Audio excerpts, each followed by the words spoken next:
Hi guys, and welcome back to another episode of Fair and Focus. I'm your host, Jonathan, and today with me are my co-hosts, Syahmi and Jervin. How's everyone doing today? Fine, tired, dead, alive? Very tired, but have to push through. Yes, Yeah, that's it. Yes, School's gonna sir. start soon. Syahmi, what yes. about you? How has work been? Okay lah. Good to Now know. I'm just beginning, so it's not real work yet. It's not the 14 hours shift yet. Oh no. No time for birding then. Okay. Well, Yes. but without further ado, let's get right into today's content. So, first up on the agenda for today, we recently went on a trip to Singapore Botanic Gardens to photograph the rare vagrant, the fairy pitta. So, what do you guys think about that trip that we made? Well, that trip was really nice. Obviously, that bird's been here for quite some time already. I remember. I'm gonna repeat this from previous episodes, but like a lot of people said this thing would be like a 4 to 5 day bird as per like the last encounter. But it's been here 2 3 months, so I know a lot of people who have gone back repeatedly and gotten better shots every single day, like every time they went back. And it was about time for all of us to visit it, yeah, because I needed better shots. I think we all do. And it came really close. If I'm not wrong, it came within 3 meters because my camera couldn't focus anymore. So it hit the minimum focusing distance.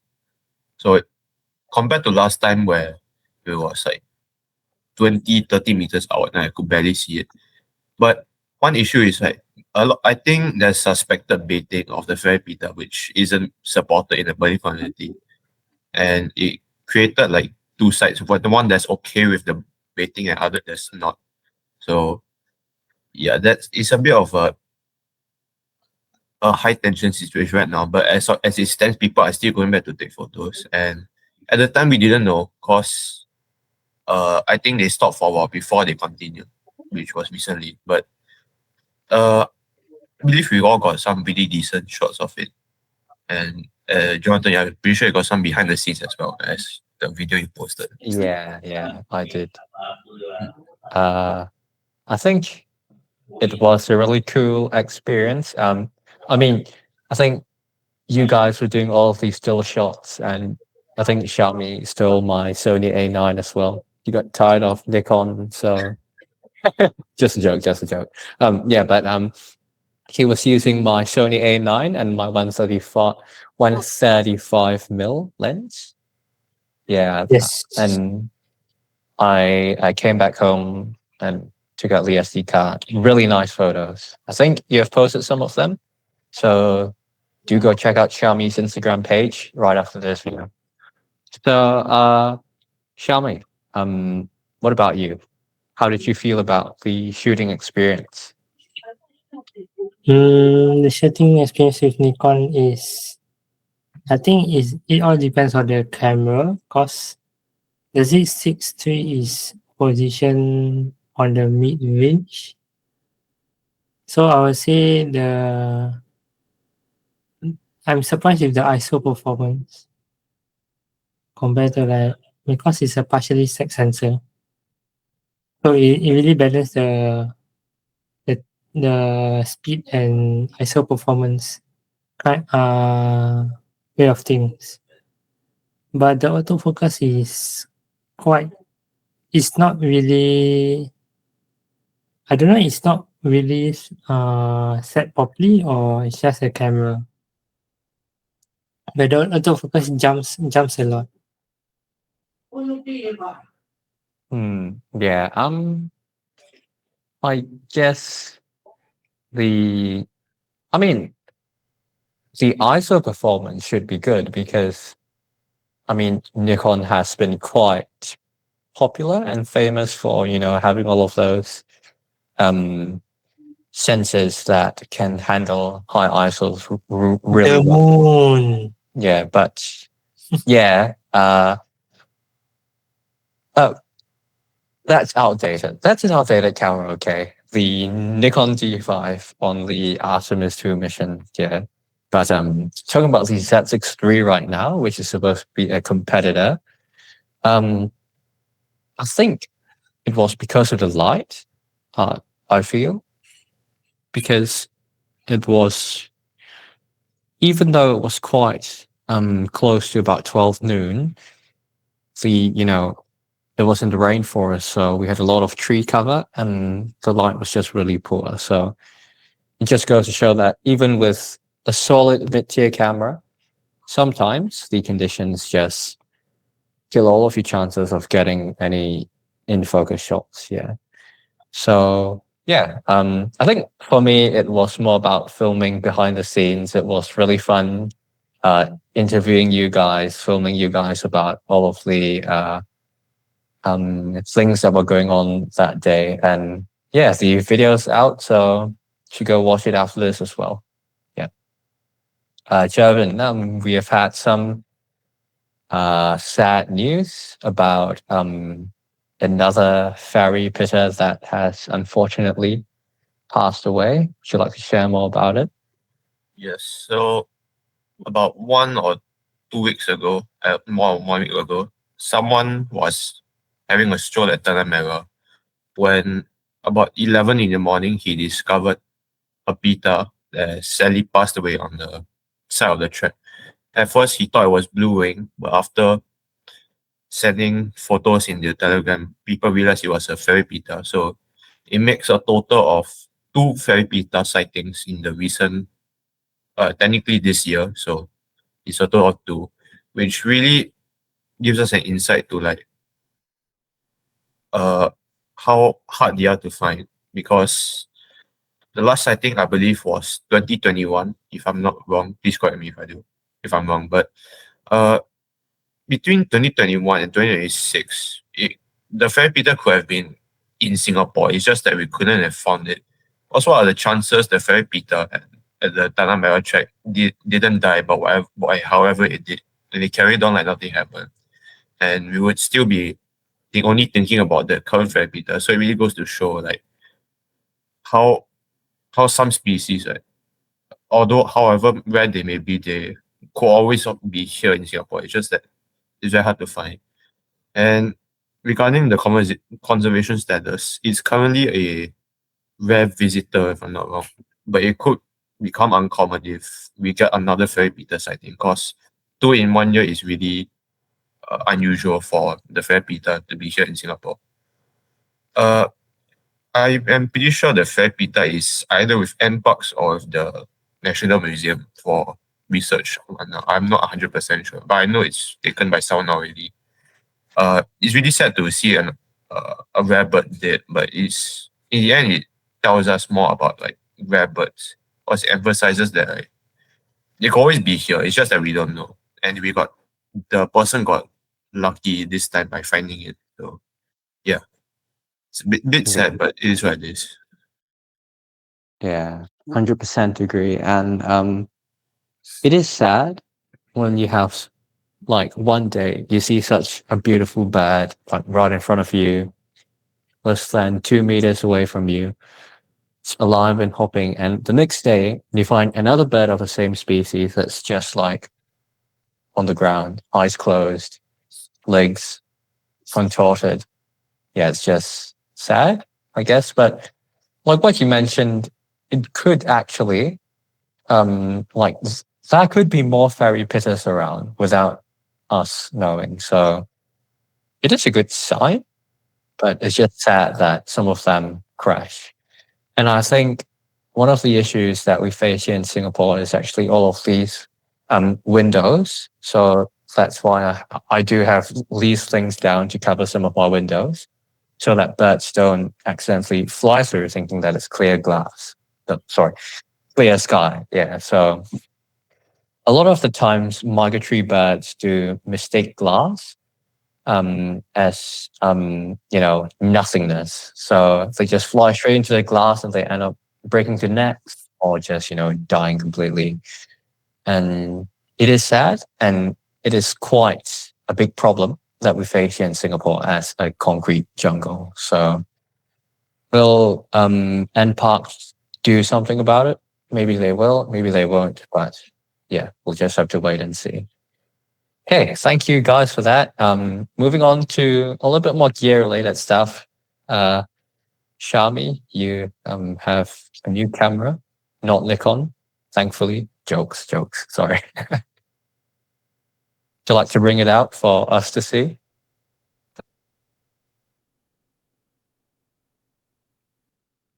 It's the OM3.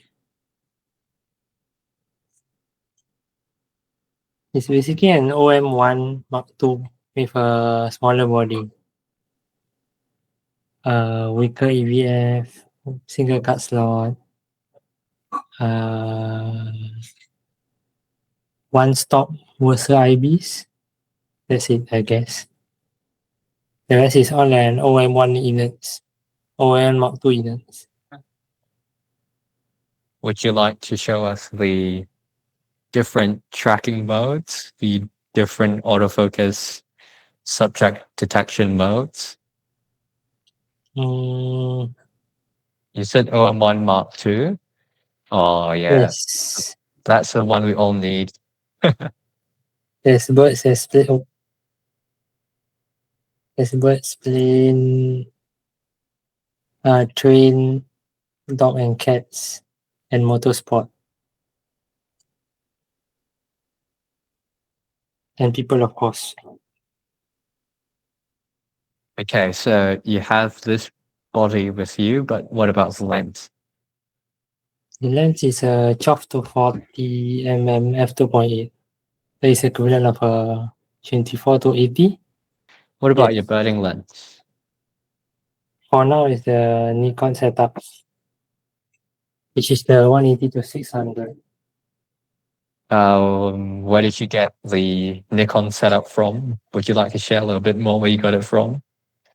And the body is from Caleb, and the lens is from Jonathan. It's our gear, guys. Our gear. We share. We Yeah, but yes. anyways, how have you Okay. been? Yeah. I would say the Nikon setup is, I feel like it's less comfortable for me because I used to the Canon grip. Oh yeah, for sure. I don't know if you feel this about the Canon R7, even though it might not be the best body in terms of autofocus. I feel that the Canon layout is just very nice in the hand. Like I can just push AF on, push the star button for, a single point. It just feels so good. Whereas for like a Sony camera, which I have sitting over there, I don't hate Sony, but I just feel that some of the older generation buttons feel a bit not too sure what the right word is, but Moshi. flicky. Well, it's not really mushy, but it feels like you're pushing an on-off switch, like click when you press on I the mean, F1. So yeah, I mean it's the older generation. So I think the new one they yeah, fix it probably. Yeah. most of it already. Yeah, but I think you did send a listing of a Sony A1 in the chat, going for how Yes. much was it again? 3.6K. Oh wow! Once you're done with that lens, maybe I'm going to sell that in one of my A9s. I'm going to get an A1 for myself. But A1 before the trip. oh yeah, the trip. So Syahmi, would you like to share a little bit about this trip that we're going on? I think it's somehow 50% confirmed because we all need to see our schedules. So I think we're going to, where is it again? Oh boy, Jervin, do you know where we're going? Oh, I remember it starts with O'Reilly. Yeah, right. Okay. So we're going to Conangra. O'Reilly's Rainforest Retreat, and that's in. Guys, please nail this one. Which part of Conangra. Australia is it in? Brisbane, Where is yeah. it? Conangra. What? Sorry.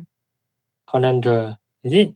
I don't know, bro. Okay, not wrong. It's in Queensland, basically. It's in the state of Queensland. So, yeah, O'Reilly's Rainforest Retreat. Why O'Reilly's? Because there are lots of birds there, and we don't have many drivers. I mean, Syahmi and Jervin do play GTA 6. Oh, wait, no, sorry. That's not out yet. GTA 6 there, bro. Oh, Sorry. GTA 5 together, but I don't think I'll trust Jervin to drive. oh, Sorry. Oh. Yeah, but Syahmi does have his driving license, so we do trust him to take our lives up the mountain without driving off the cliff. But why O'Reilly's? Lots of birds in one spot. And I think if you look at the O'Reilly's Rainforest Retreat logo, it has an icon of the regent bowerbird. And that's one of the starbirds. I think you guys should go look it up. And it'll make you guys want to go to O'Reilly's as well. So the regent bowerbird is this black and yellow bird. And the money shot up at O'Reilly's Rainforest Retreat is getting it flying directly at you in the morning during all of those feeding sessions. So really cool opportunity. So maybe just to share a little bit more about the feeding. It's not illegal, neither is it unethical, I'll say, because the O'Reilly's family has been doing it since the 1920s, 1930s. And they do have a permit and a license as well to do this. And the diets for the birds are actually specially curated to meet their nutritional needs. So it does benefit both the birds and the viewers as well. Yeah, so do you guys have any expectations from the trip, starting with Jervin? well, whenever I think of going overseas for botanic, I mainly think about basically my life first, which is a pretty big priority for me because I do wish to hit 200 by the end of the year, and I am less than 50 away. So I plan to increase it 100 by every year. So I feel like this trip next year, if it comes out of the group chat, it will be really beneficial to the milestone. And of course, we can all experience this together. It's like bonding time, consider it that. And I just looking forward to spending time with people. That's all. Yeah, wonderful. I think, well, yes, traveling with family is important.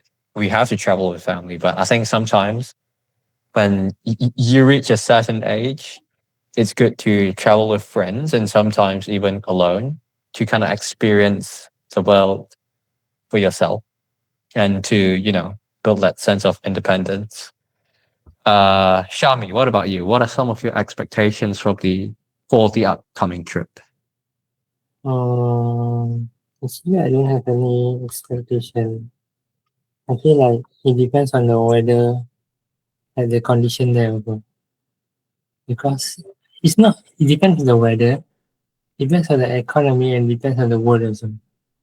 Because now I think Australia is having a crisis on its own. So I don't know whether by then it'll be resolved or not.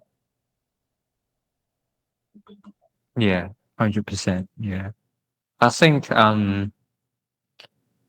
fuel is the main issue. So I think we have to book our flights early if we want to keep it below the I have it written down on a whiteboard over here, but I'm not going to show you guys because it's really inconvenient to turn this entire setup. But the budget is about 3K per person, and we're going to be sleeping in safari tents. So it's kind of like training for the army for Jervin and I.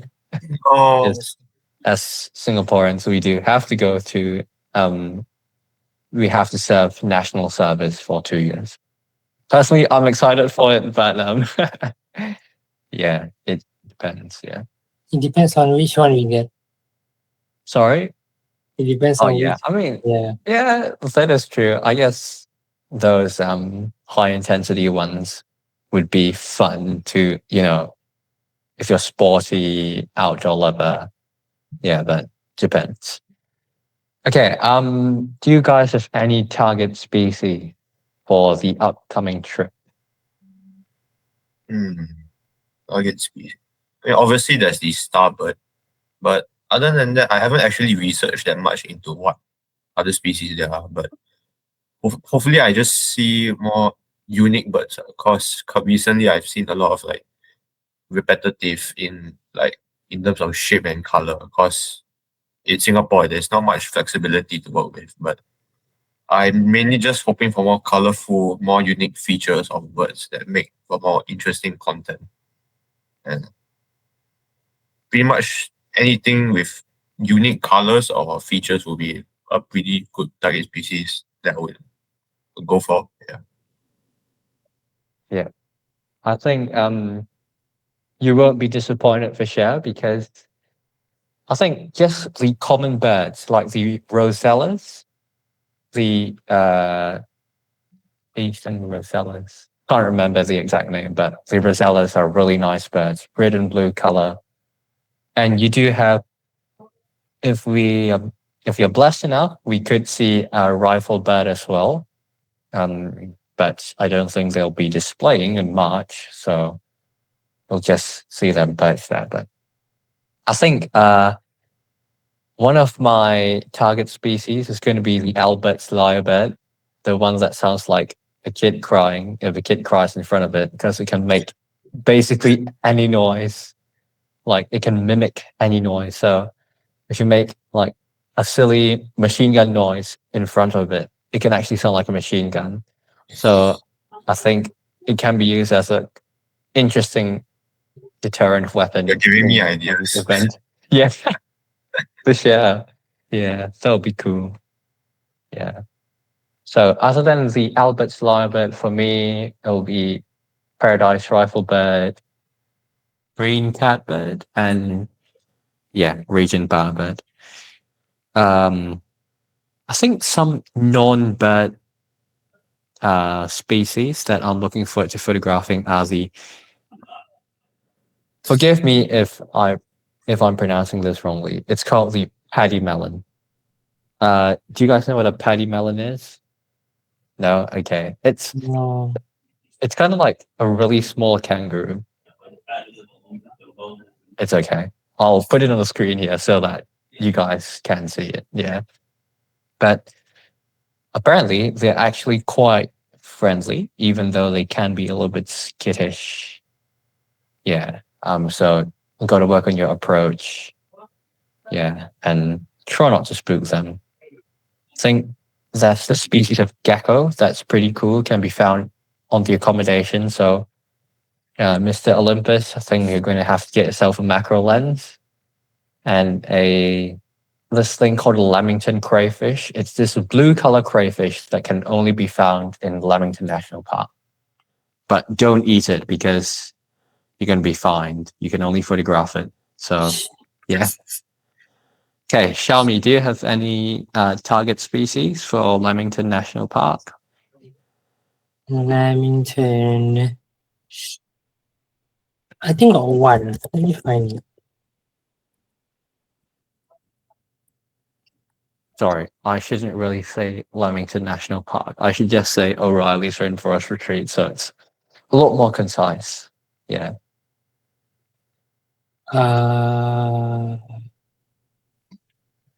Is it this? Let me see. What is it called? The Rufous Fantail. Oh yeah, the Rufous Fantail, of course. I think what makes it so nice is how similar it is to the local fantails that we have here in Singapore, and just how much more colorful it is, because a Rufous Fantail, as the name suggests, it has the Rufous colors on it. So I think it'll make for quite a good photo opportunity. But these birds, they're fast, and it's going to be dark in the rainforest. So yeah, it can be tough. I've been telling my co-hosts, both of them, to get 2 bodies each so that they can use their telephoto lens as so-called their main weapon, and and a wider but shorter lens as a sidearm, in a sense. Yeah. So, I think. Sorry, I might have forgotten to mention one other species. It's the Australian log runner. So, The really, catbird, so nice. The catbird. oh yeah, the green catbird. Yes, Yeah, catbird. I think catbirds are really interesting birds because they actually sound like a cat meowing. That's why they call it catbirds. So, yeah, but the log runner. I think as the name suggests, they run on logs. They are forest for feeders and foragers, so will be a good bird to get as well. Yeah. Okay, so I think other than that, we don't have any other trips planned. Do you guys have any other trips planned? Nope. Maybe if I'm free, I will maybe pay a visit to some nearby park in Malaysia. Not sure, it can't be as far as like Fraser's Hill, because that's like a bit too much, but maybe somewhere in closer to JB or something, maybe Langkawi, I don't know. And I'm still going somewhere in March, so it'll be either before or after New Zealand trip. Cause that trip's already planned. I have no idea where we're going. My parents won't tell me. It's more of a surprise trip. But I know that the place can do some form of birding, so I'm a bit excited, a bit scared. It's like some place I've already been to, like maybe Australia a long time ago. So I try not to have repeat visits because it's a bit boring. But I am hoping I can get to somewhere else in maybe Malaysia, closer to JB, of course, rather than KL. So hopefully I can plan if my grades aren't that bad. So yeah. Study hard, get to a good uni, and be smart. Yeah. Okay, otherwise, I think that sums it up for this video. Thank you guys so much for watching, and we will see you in the next one. Bye.